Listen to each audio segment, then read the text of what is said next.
Hello, beautiful people, and welcome to the Tennessee Titans franchise here on Madden NFL 24. This is a series that a decent amount of my community was looking forward to, as I am a huge Tennessee Titans fan, and some people were really surprised about how I decided to start it. For those of you guys who missed the prologue, I highly recommend that you check it out for more details on the caveat that I included in this series. But in case you can't be bothered to, I'll give you the Cliff Notes version.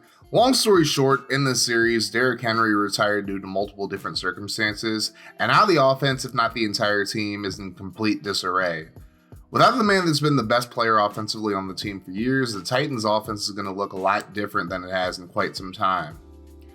That will not be the only storyline that I include in this series, as I look to make this series quite possibly the most in-depth series on YouTube, and certainly on my channel. Let's talk about this Titans team as a whole. Last season, the Titans were once again crippled by a plethora of injuries throughout the season. Many star players on the team missed multiple games due to injury, and as a result, after a 7-3 start, the Titans would go on to lose their last 7 games in a row, including the season finale against the Jaguars that could have won them their 3rd straight division title, and they finished 7-10, missing the playoffs and suffering their first losing season since 2015. Now let's take a look at this roster, and the Titans have made multiple changes to the team, but we'll start at quarterback, where there are a lot of questions as far as the future goes. Ryan Tannehill enters his 5th season with the Titans, but he's had a couple of rough years. He passed for over 2,500 yards last season with 13 touchdowns and 6 picks, but he also missed 5 games due to an ankle injury, including the final 3 after he landed on injured reserve. Tannehill is now in the final year of his contract, and while he's expected to be the starter for this season, there are questions as to whether or not he'll last the entire season, with 2 young quarterbacks now waiting in the wings. Malik Willis is the main backup for now. He enters his 2nd season in the league out of Liberty, and in year 1, while he had some decent moments, there really wasn't any indication that he's a sure shot at being the long-term answer at quarterback. Willis played in 8 games, including 3 starts, but his stat line overall was very underwhelming. He went 31-61 passing for 276 yards, no touchdowns, and 3 picks. On the ground, he did rush for 123 yards and a touchdown on 27 carries, but he also had 3 fumbles, losing 2 of them. I mean, he was just so underwhelming that he ended up getting benched for Joshua Dobbs for the final 2 games of the season. He'll almost certainly be utilized in some fashion this season in the offense because he's really athletic, but as a 3rd round pick, we're not married to him, so time will tell if he's the answer at quarterback or not. Willis will have some competition as far as the backup quarterback role for this year goes, in the form of rookie quarterback Will Levis. Levis was selected 33rd overall in the 2023 draft out of Kentucky, and he was the 4th quarterback selected in the draft. He was projected by many to be selected in the 1st round, but he fell all the way to the 2nd, and the Titans actually traded up to get him. At 6'4", 230 pounds, Levis has really good size for an NFL quarterback and has a strong arm. He's also got some speed as well. He didn't run at the NFL Combine, but he ran around a 4.5 during Kentucky's Pro Day, so he's not lacking in athleticism at all. There are questions about his durability after playing most of last season injured, and he also has to get a lot better at reading the field, but as a whole, he's really in a no-pressure situation as Tannehill is expected to be the Week 1 starter. We'll have to see how both Levis and Willis develop over the next few years, but certainly in preseason this year. Now let's take a look at the running back situation. I'm sure there are questions as to how we'll deal with Derrick Henry's retirement, and although there were some running backs that I was enticed to sign, I'm not going to do that because that would just be a big cop-out and would heavily contradict the idea behind Derrick Henry retiring in the storyline. So I won't be trading for or signing any running backs short of any of the running backs being injured on the team. With that being said, the best current option on the roster is rookie running back Tyjae Spears. Drafted in the 3rd round in this past draft out of Tulane, Spears was mainly drafted to serve as a change of pace back for Henry as well as a potential 3rd down back, but now he steps into a situation where he has a chance to be the starter. Spears is an extremely explosive runner and has the potential to be an every down back, but there are major concerns about his health. Spears has suffered multiple major knee injuries throughout his playing career, including in his sophomore season at Tulane, and he's reportedly missing an ACL in one of his knees and also has arthritis in that knee as well. He said that he's healthy, so time will tell how long his career will truly be, but for now, he has a chance to be the starter with Henry gone. One of the 3 running backs that he'll be battling with is Hassan Haskins. Haskins is in his 2nd year out of Michigan and looks to compete for the starting job, and he's actually a polar opposite of Spears and is more of a power runner. He did play in 15 games last season, but only had 25 carries for 93 yards, with Henry obviously getting most of the carries. He does have some legal concerns after a domestic violence incident he had earlier in the summer, as he's awaiting trial, so his future with the team's in question. But like with the Titans, I'll wait and see what happens before I make a decision on his participation in the series, but as a whole, let alone on this team, for now, I'm going to keep him on the roster. We do have 3 other running backs on the team that we'll talk about briefly, starting with Julius Chestnut. He's in his 2nd year with the Titans after coming in as an undrafted free agent out of Sacred Heart, and last year he played pretty well in preseason. Chestnut most likely will be competing to be a kick returner and a punt returner this year, but he could also be in the mix for some carries as well if he does well in preseason. Jonathan Ward's up next, and he came into the league undrafted just like Chestnut, and hasn't really had much of an opportunity to show what he can do. Both Chestnut and Ward will get a lot of carries during preseason, and most likely will be competing for the 3rd running back spot, but I'm likely to keep both of them on the roster, or at least on the practice squad. The newest addition to the Titans running back room is Jaquez Patrick. The former Florida State running back, who I'm very familiar with, has bounced around between the NFL and the XFL, and spent this past spring playing for the San Antonio Brahmas. He was the league's 2nd leading rusher behind Abram Smith, rushing for 443 yards and 5 touchdowns on 115 carries in 10 games. Patrick probably won't compete for the starting job, but being more of a power back, if Haskins' legal issues turn out to be for the worse, he could fill in to be the team's new power back. The Titans don't have any listed fullbacks on the roster, so we'll move right to the receiving core. And right away, this unit's already been upgraded from last season with the signing of DeAndre Hopkins. D-Hop missed most of the last 2 seasons due to an MCL tear in 2021 and then failing a drug test last season, but even then, in only 9 games, he had 717 yards and 3 touchdowns on 64 catches. So even at the age of 31 and coming off a knee injury a couple of seasons ago, D-Hop really hasn't lost a step. Even if he has, he's still better than what the Titans had a receiver last year, save for Treylon Burks.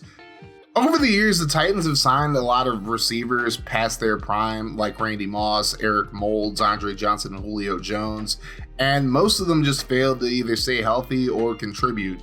The difference, however, is D-Hop is still considered to be in his prime, so we'll have to see how he performs, but I just feel like that's something that needed to be mentioned. Treylon Burks enters his 2nd season in the league, now as the number 2 receiver, and you'd have to think that with the addition of D-Hop, Burks could certainly take that next step into developing into one of the top receivers in the league. He'll definitely learn a lot from D-Hop, and he already has a really solid skill set. The question remains whether or not he can stay healthy, as he was injured for much of last season. But if he stays healthy, this passing game could be one of the better ones in the league. With Nuke and Burks being the undisputed 1 and 2 receivers, it's going to be a fight to see who takes the slot spot in 3 receiver sets. Chris Moore is the next highest rated receiver coming over from the Texans, and he had his best season of his career last season, catching 48 passes for 548 yards and 2 touchdowns. He doesn't have breakaway speed, but he has good intermediate route running, so he'll definitely get some playing time this year, but it's just a matter of whether or not he's actually going to be the slot guy or not. Kyle Phillips is also in the mix after missing all but 4 games last season, but he did make an impact in those 4 games, and we'll have to see if he's able to stay healthy, and if so, he could compete with Moore for the 3rd spot, but he'll definitely be in the mix for some return duties as well. These 2 will have to compete with Nick Westbrook-Akine for the 3rd spot, as he's been a solid contributor for the Titans over the past 2 seasons. With Burks, Phillips, and the now departed Robert Woods all dealing with injuries, NWI was essentially the number 2 receiver for the Titans, and he didn't really put up crazy numbers, only catching 25 passes for 397 yards and 3 touchdowns, but he came up with some pretty big catches last season for the Titans, and he's the longest tenured receiver on the team. He's most likely the favorite to be the number 3 receiver, but with Moore and Phillips there, they both have a shot at supplanting him. As for the rest of the receivers on the team, they're all fighting for presumably the final roster spot at receiver, as I only plan on keeping up to 6 receivers on the main roster. Colton Dowell's a rookie at a UT Martin, and he has really good speed, but his route running needs some work, and I definitely see him being on the practice squad at very worst. Next up is Mason Kinsey, who has a bit of a cult following amongst Titans fans.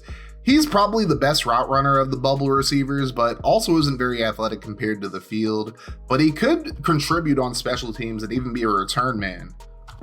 After that, we have Racey McMath, who hasn't been able to stay healthy in his time in Tennessee, but he does have potential, but that's about all he's had with Tennessee, and this might be his last shot at sticking with the roster. Last but not least, we have Reggie Roberson Jr., who's actually pretty fast and might be able to compete for a spot as a return man, but his route running could be what keeps him off the roster. We'll see which of these 4 are able to get presumably the final spot on the roster at receiver. Now we go to the tight end position, and this is where the Titans might have a breakout star on the team, and his name is Chigoziem Okonkwo, or just Chig.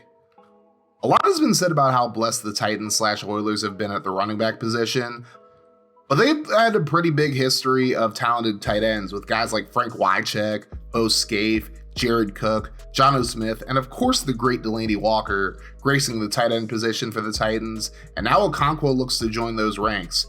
He's super athletic and quietly had a productive season for the Titans last year, catching 32 passes for 450 yards and 3 touchdowns, and many people are slating him to have a breakout 2023 campaign.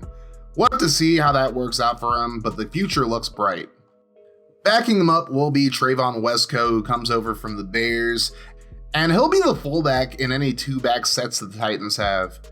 Unlike Okonkwo, Wesco's a pure blocking tight end that only has 8 catches in his 4-year career, so don't anticipate him getting the ball much, as he's mainly going to be blocking in the running game, as Okonkwo and the next tight end we talk about are just a bit more versatile.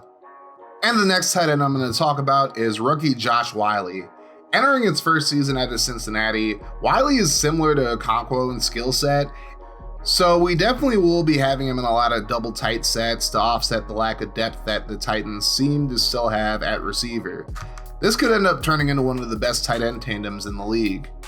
The other 3 tight ends on the roster probably won't make the team, but we'll talk about them as well. Kevin Rader is a blocking tight end who spent most of his time on special teams last season, and with what we have at tight end, I don't really expect him to make the team.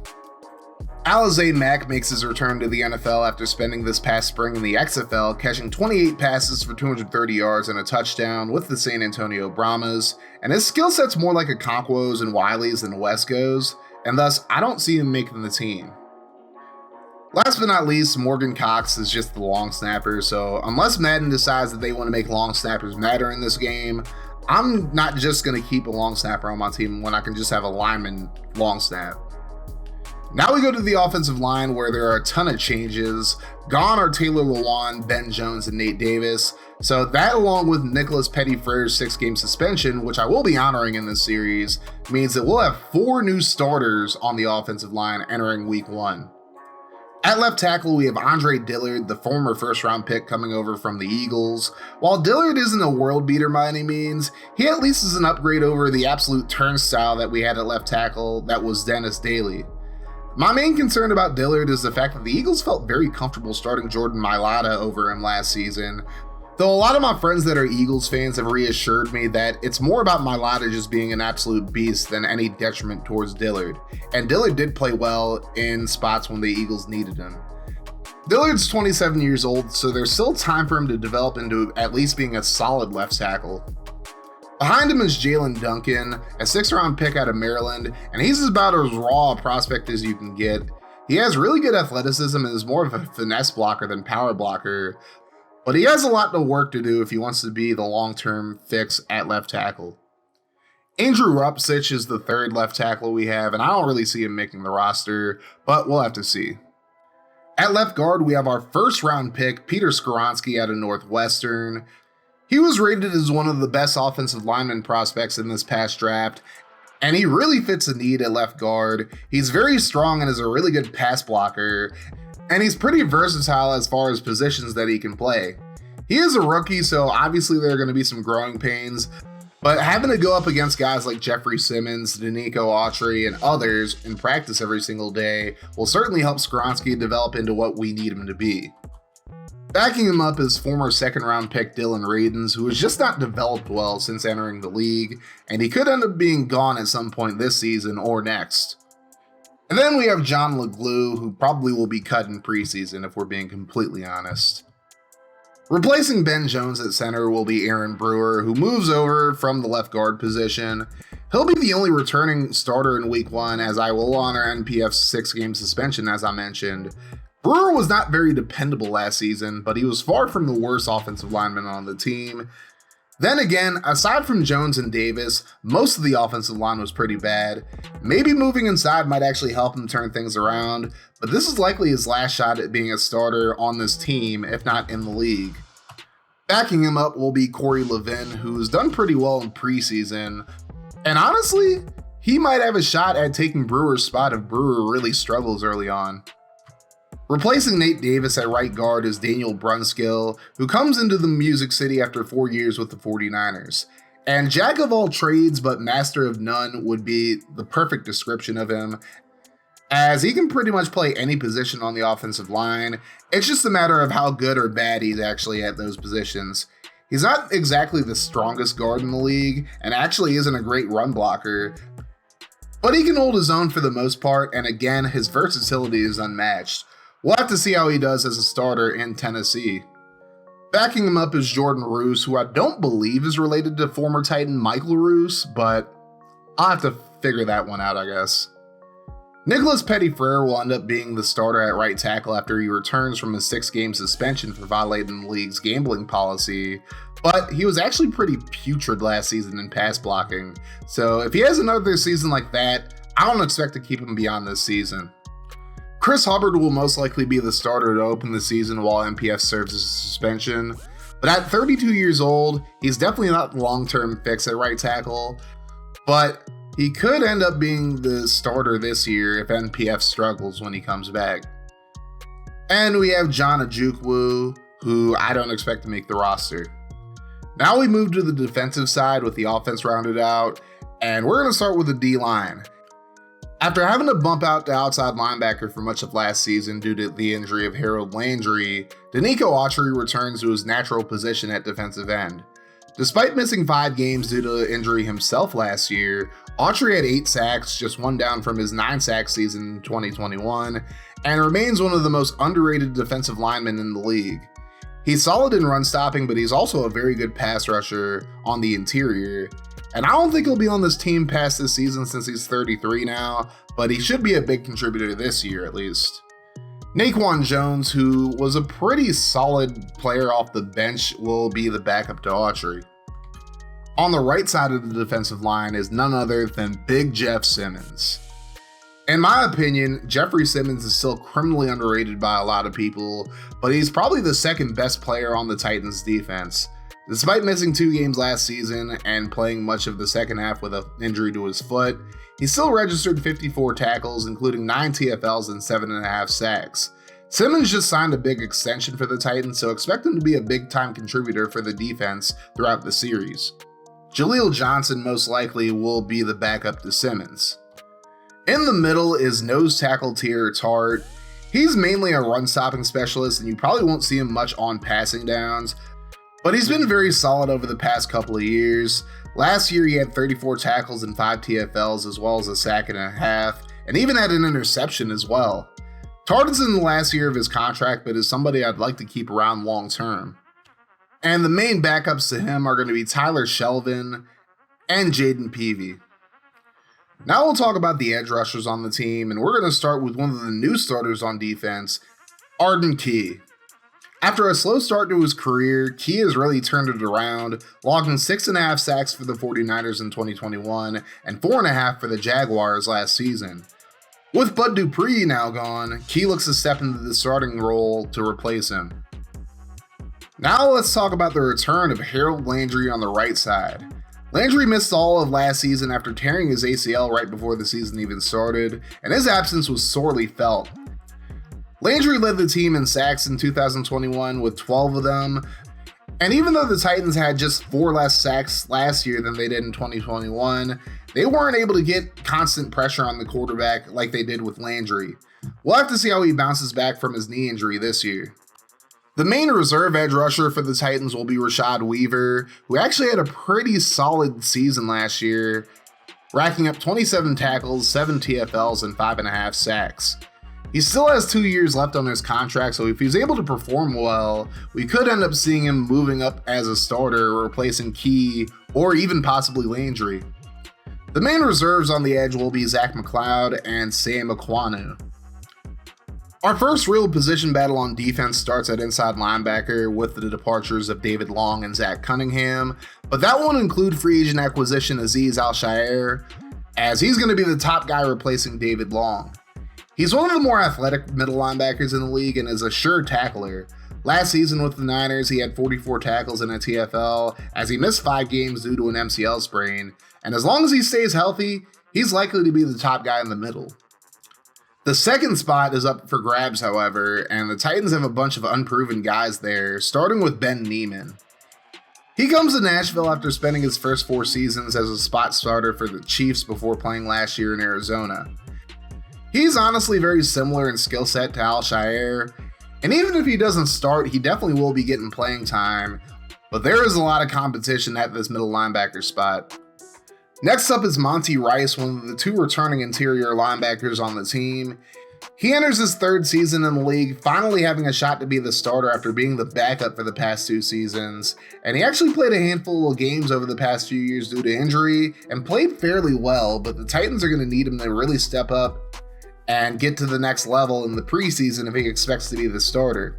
Still, he has the most experience in this particular defense, so he should have an edge over the field.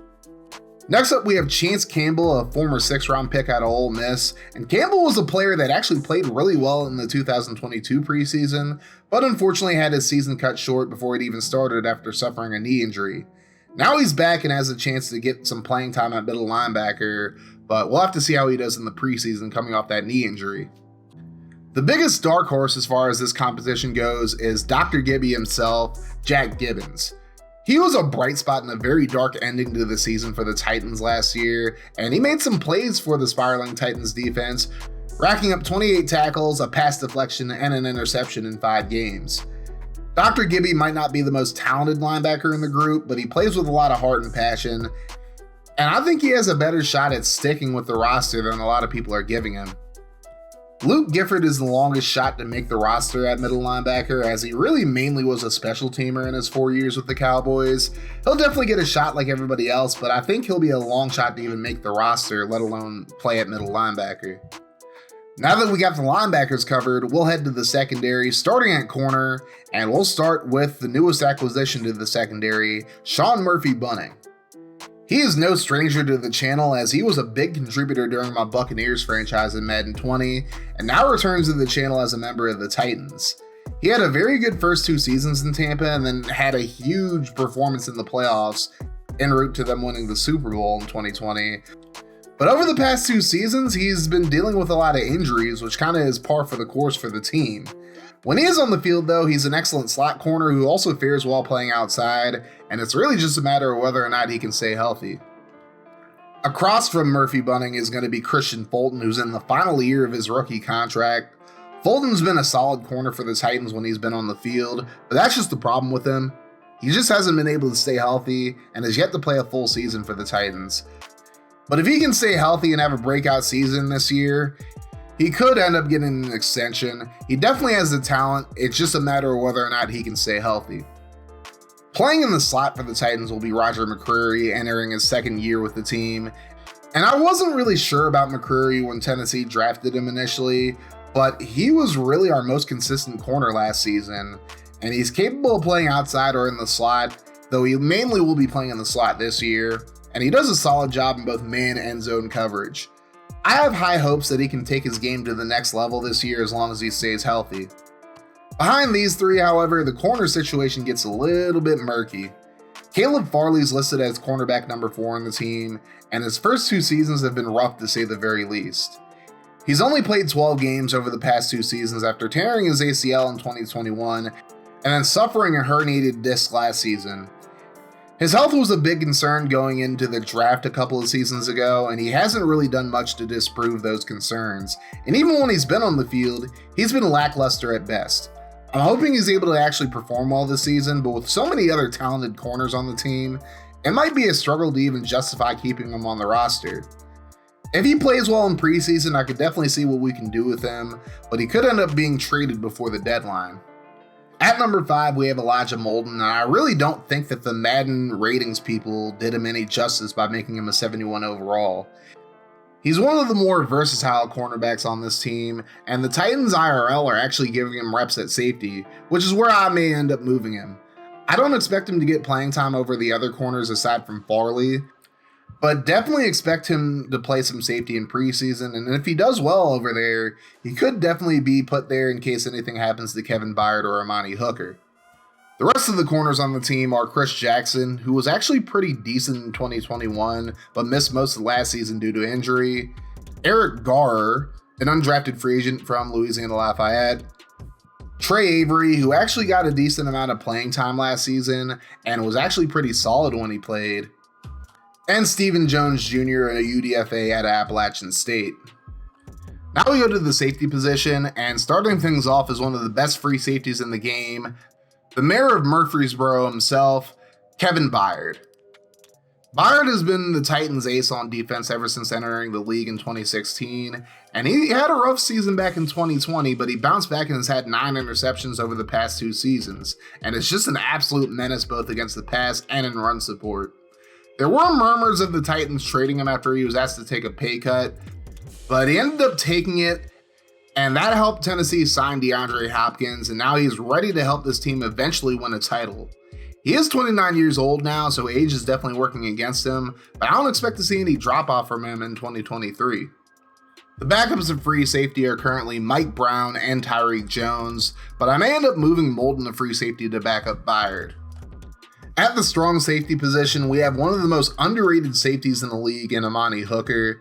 He had a great season in 2020 despite the defense as a whole struggling, but over the past 2 seasons, he's missed 12 of a possible 34 games.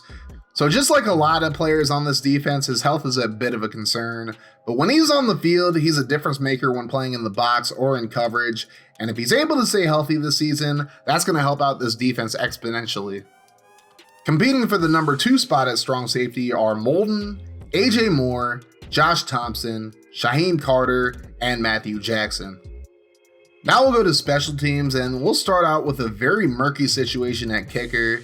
Fat Randy Bullock is now gone, so competing for the starting kicker spot are Caleb Shudak and Trey Wolf. Shudak actually played in 1 game last season, going 2 of 3 on field goals and making his only extra point in a loss to the Bengals. So I'm not quite sure I feel comfortable with him at kicker, especially with that kicking accuracy. I don't know much about Wolf either, but I'm going to see what they can do in preseason before trying out another kicker. I don't have the same concerns at punter, however, as Ryan Stonehouse proved to be one of the best punters in the league last season. As a rookie, he recorded an average of 53.1 yards per punt, which broke a single season NFL record that was over 80 years old. Mind you, last season was his rookie season, so I can only imagine it will go up from here. He probably has the best leg of any punter in the league, and if he can improve his accuracy, he'll end up being one of the best punters to ever play the game. Again, we mentioned the running backs, we've mentioned the tight ends, but going from Craig Hendrick to Brett Kern and now Ryan Stonehouse, I'd say the Titans have been pretty spoiled at punter as well. Looking at the specialists for the Titans right now, in the slot, Roger McCreary is going to be playing there. As far as our rush defensive line, we have Danico Autry, Jeffrey Simmons, and Harold Landry there. Right now, Azeez Al-Shaair will be the sub linebacker, although we could put Ben Neiman there as well. Kyle Phillips has the edge as the slot receiver. Tyjae Spears will be the third down back, and Hassan Haskins will be the power back. We'll mess around with all this during the preseason, however, and we'll really find out who will be our true specialists once the preseason's over. Speaking of preseason, I don't plan on having any of our core players take the field in order to avoid them being injured. Ryan Tannehill, DeAndre Hopkins, Treylon Burks, Chig Okonkwo, Jeffrey Simmons, Danico Autry, Teair Tart, Harold Landry, Arden Key, Azeez Al-Shaair, Sean Murphy-Bunting, Christian Fulton, Roger McCreary, Kevin Byard, and Amani Hooker will all be sitting out preseason, as I want to make sure that the core of our team is healthy and ready to go for Week 1 against the Saints. I do plan on adding another quarterback to the team just to get a camp arm in, but the focus will certainly be on Levis and Willis. At running back, Spears, Haskins, and Chestnut will all be splitting time for the most part, but I won't be leaving out Jonathan Ward or Jaquez Patrick. At middle linebacker, where we also have a competition, Monty Rice and Jack Gibbons will be the starters at first, but I definitely will see what Neiman, Campbell, and Gifford can do as well. Lastly, at quarterback, Farley and Molden will battle it out for the 4th spot, and Farley in particular could be playing for a roster spot. At any rate, life without Derrick Henry begins at least a year early for the Titans, and we'll have to see how this team adjusts without him. And just so you guys know, that won't be the only storyline that happens in this series, but you're just going to have to keep on watching to check those out. I will let you guys know ahead of time that I will be putting all 3 preseason games into one video, but after that, I'm returning to the 1 game per video format that I followed prior to my Falcons franchise last season. I just feel more comfortable making my videos like that, and I feel like with the Falcons franchise, the 4 games per video format just felt really forced, and I didn't feel like it was nearly as authentic as my previous franchises were on the channel. So I'm going back to 1 game per video, and I think that just works better for the channel. As far as draft classes go, for year 1, I'm not going to be taking any prospects because I actually want to use upcoming college players in this series. After year 1, however, I will be accepting created prospects from all of you, so if you guys have interest in creating prospects, you just have to wait another year. With that being said, I hope you guys are as excited for this series as I am to bring it to you. If you made it this far into the video, I love you like a fat kid loves cake, so I love you like I love cake. But anyways, make sure you guys hit that like button. If you're new to the channel, hit that subscribe button to keep up with this series, and turn your notifications on to join the notification gang. That way, every time I upload a video, you guys will be notified. Make sure you guys go follow me on Kick and Rumble as well, as I will be doing some Madden 24 content on those channels as well. I'm actually going to be doing a franchise with an NFC team over there, and if you guys want to create prospects for year 1, you absolutely can for that series. Make sure you guys go subscribe to my Let's Play and VOD channels as well, as I plan on uploading edited clips of my franchise from Kick and Rumble on the latter. And if you've made it this far into this video, leave a comment with the hashtag #TightenUp.